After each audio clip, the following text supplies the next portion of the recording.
In this lesson, we will learn about group option inside structural member tool. This is that tool which I worked in last lesson. Activate this tool. Select all necessary standard, type and size. Then select this group. Until I select any line, it will not show me any further option at the bottom.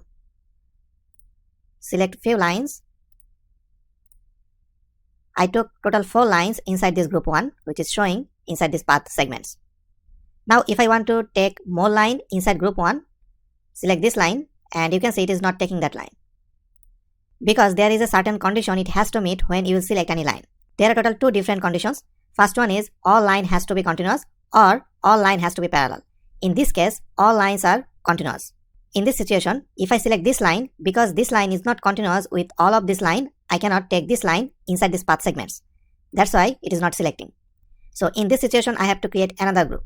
Create new group by selecting this button. Inside this group, there is nothing is showing. Select all 4 lines, which is continuous lines. Now create another group. This time, I will not select any continuous line. I will select all parallel lines. I have to create another group because there are 2 more lines are showing here. Select new group. Inside group 4, select these 2 lines.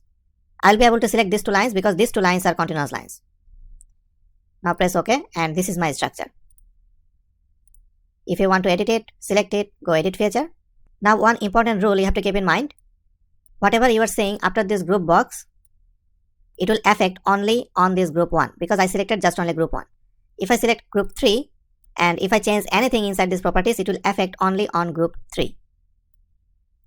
But before this group box, if I change anything here, standard, type and size, it will affect on all of these groups. Let's change this size from 22 to 33 and we can see it will update on entire groups. So press OK. And here nice thing is you can see it is showing with name, type and size, which is good because when I will see from this feature, I will be able to understand what type of structure as well as what is the size of this structure.